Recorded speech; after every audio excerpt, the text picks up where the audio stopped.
एक बच्चे ने मैसेज किया कि सर मैं प्रैक्टिस तो बहुत करता हूं बट फिर भी मेरे रिजल्ट्स नहीं आते, जब भी टेस्ट लिखता हूं कम स्कोर ही आता है, ऐसा क्यों? तो मैंने उससे पूछा, अरे बताओ जरा प्रैक्टिस कैसे करते हो?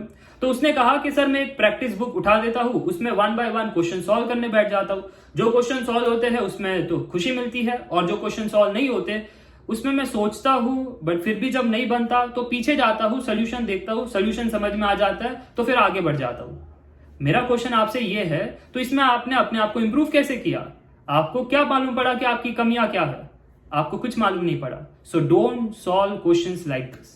मैं सभी बच्चों से कहता हूं, ऐसे आप प्रैक्टिस मत करो, इससे आप अपने आप को इंप्रूव नहीं करोगे। अब आपका सवाल यह है, सर प्रैक्टिस कैसे करें? फिर सुनिए ध्यान से। जब भी आप क्वेश्चन देखते हो और अगर आपको क्वेश्चन समझ आ जाता है तो आप अपने दिमाग के अंदर जाते हो, पूल ऑफ डेटा में से आप सोचते हो कि ये जो क्वेश्चन है अगर डिफरेंशियल इक्वेशन का फर्स्ट ऑर्डर है तो इसको सॉल्व करने के लिए variable, separable, homogeneous, exact, non exact, ऐसे बहुत सारे मेथड हैं।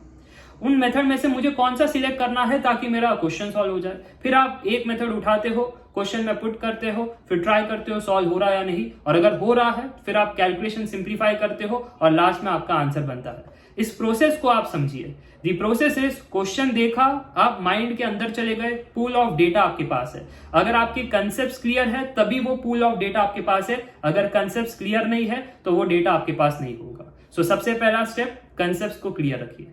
दूसरा स्टेप, सर क्वेश्चन देखने के बाद याद ही नहीं आता कंसेप्ट, तो रिविजन कीजिए। पढ़ा आपने है बट रिवाइज नहीं किया तो माइंड के अंदर वो पूल ऑफ डेटा नहीं बनेगा। बात समझ में आई? ओके सर, डेटा रेडी है। अब सेकंड, इसको चूज कैसे करें? That is technique. Second step is technique. आपकी टेक्निक क्लियर होनी चाहिए कि अगर मेरे सामने ये क्वेश्चन है तो कौन से मेथड को, कौन से कॉन्सेप्ट्स को चूज करना है। और वो कैसे सर ठीक होगी? जब आप अच्छे से पढ़ोगे। जैसे मैं क्लास में बताता हूं ना, अगर ये कंसेप्ट आप पढ़ रहे हो तो ये कैसे इस्तेमाल करना है और ये कब इस्तेमाल करना है जान लीजिए, तो आपको भी वैसे ही पढ़ना है। एक बार अगर आप जान गए कि कौन सा कॉन्सेप्ट, कौन सा मेथड कब इस्तेमाल किया जाता है तो फिर दिक्कत नहीं होगी, आपकी टेक्निक इंप्रूव होती जाएगी क्वेश्चन बाय क्वेश्चन।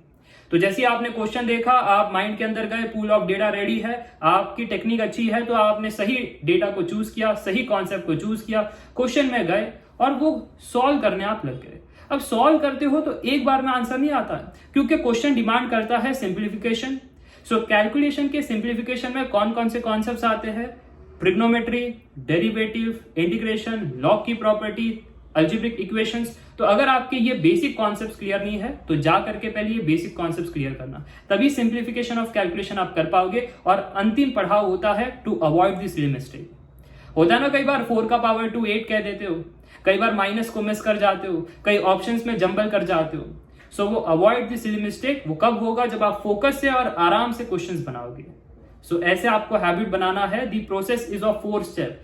पहले क्वेश्चन देख करके आप अपने माइंड में जाते हो, पूल ऑफ डेटा, उसमें से सिलेक्ट करते हो, that is the second step, technique. Third step is simplification of calculation and the fourth step is avoiding the silly mistake.